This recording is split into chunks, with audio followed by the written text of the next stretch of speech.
Good evening, friends. Pranam to Thakur, Maa and Swamiji.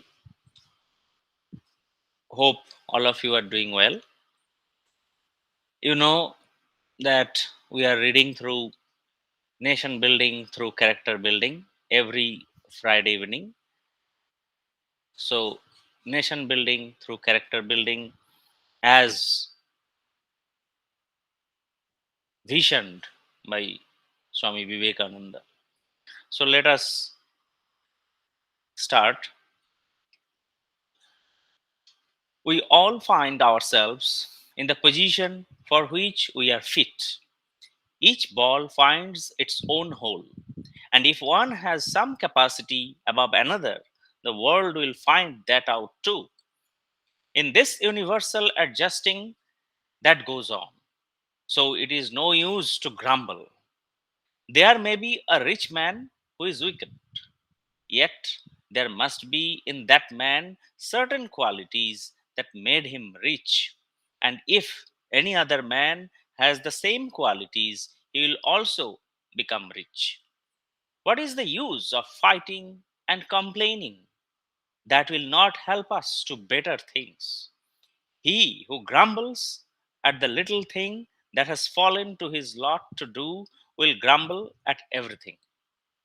Always grumbling, he will lead a miserable life and everything will be a failure.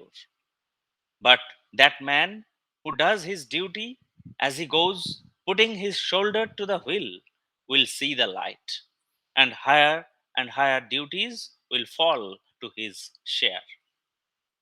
It is liberty to be affected by nothing. Do not merely endure, be unattached. Remember the story of the bull. A mosquito sat long on the horn of a certain bull.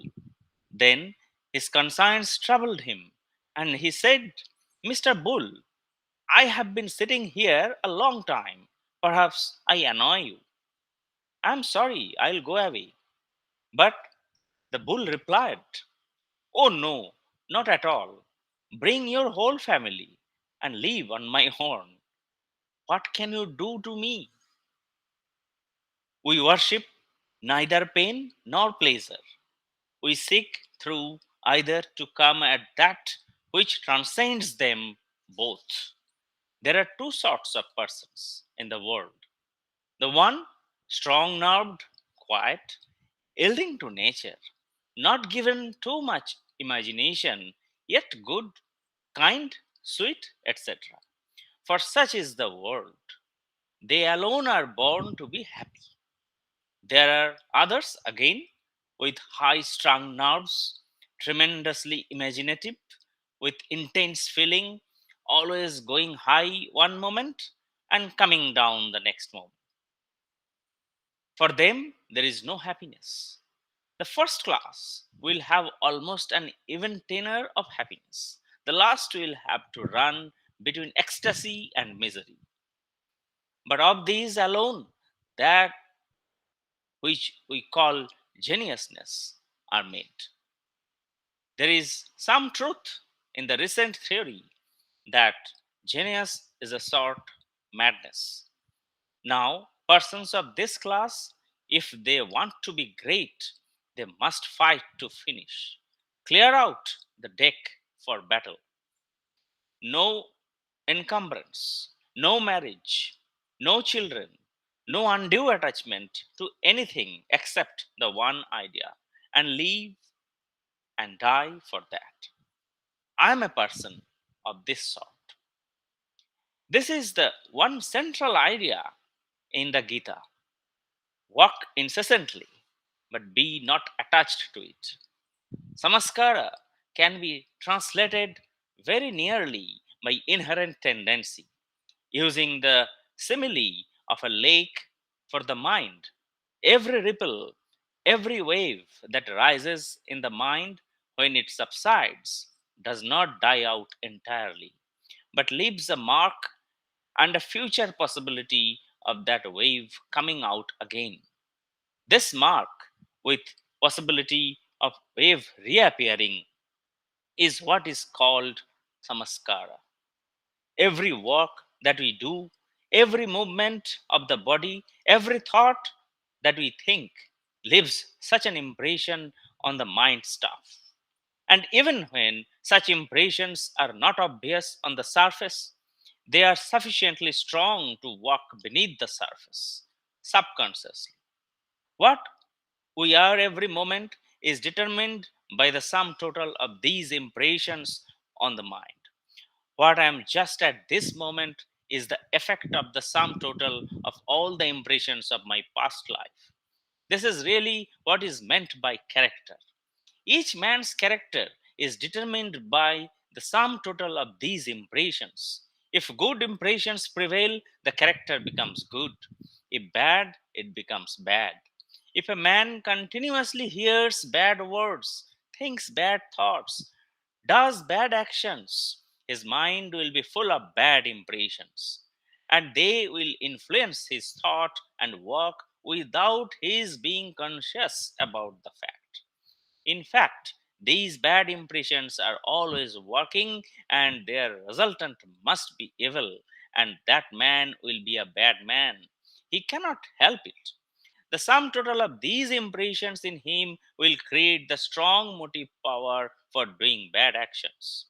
He'll be like a machine in the hand of his impressions, and they will force him to do evil. Similarly, if a man thinks good thoughts and does good works, the sum total of these impressions will be good, and they, in a similar manner, will force him to do good even in spite of himself. When a man has done so much good work and thought so many good thoughts that there is an irresistible tendency in him to do good, in spite of himself, and even if he wishes to do evil, his mind, as the sum total of his tendencies, will not allow him to do so. The tendencies will turn him back. He is completely under the influence of the good tendencies. When such is the case, a man's good character is said to be established. As the tortoise tucks its feet and head inside the shell, and you may kill it and break it in pieces, and yet it will not come out. Even so, the character of that man who has control over his motives and organs is unchangeably established. He controls his own inner forces, and nothing can draw them out against his will. By this continuous reflex of good thoughts, good impressions moving over the surface of the mind, the tendency for doing good becomes strong. And as the result, we feel able to control the indriyas, the sense organs, the nerve centers. Thus, alone will character be established. Then alone a man gets to truth. Such a man is safe forever. He cannot do any evil. You may place him in any company. There will be no danger for him. There is a still higher state than having this good tendency, and that is the desire for liberation. I remember that grand word of the Katha Upanishad, Shraddha, or marvelous faith. An instance of Shraddha can be found in the life of Nachiketa. To preach the doctrine of Shraddha or genuine faith is the mission of my life. Let me repeat to you that this faith is one of the potent factors of humanity and of all religions. First, have faith in yourselves. Know that though one may be a little bubble and another may be a mountain, high wave, yet behind both the bubble and the wave there is the infinite ocean. Therefore, there is hope for everyone. There is salvation for everyone. Everyone must sooner or later get rid of the bonds of Maya. This is the first thing to do. Infinite hope begets infinite aspiration. If that faith comes to us, it will bring back our national life as it was in the days of Vyasa and Arjuna, the days when all our sublime doctrines of humanity were preached. Do not look up to the rich and great men who have money. The poor did all the great and gigantic work of the world. Come up, you can do everything, and you must do everything. Many will follow your example. Poor though you are, be steady, and above all, be pure and sincere to the backbone. Have faith in your destiny. So let us stop here. I'm keeping these things short so that it is easy for people to follow in a short period of time. So I hope you are enjoying it. Hope everybody stays safe and healthy. Jai Thakur, Jai Maa, Jai Swamiji.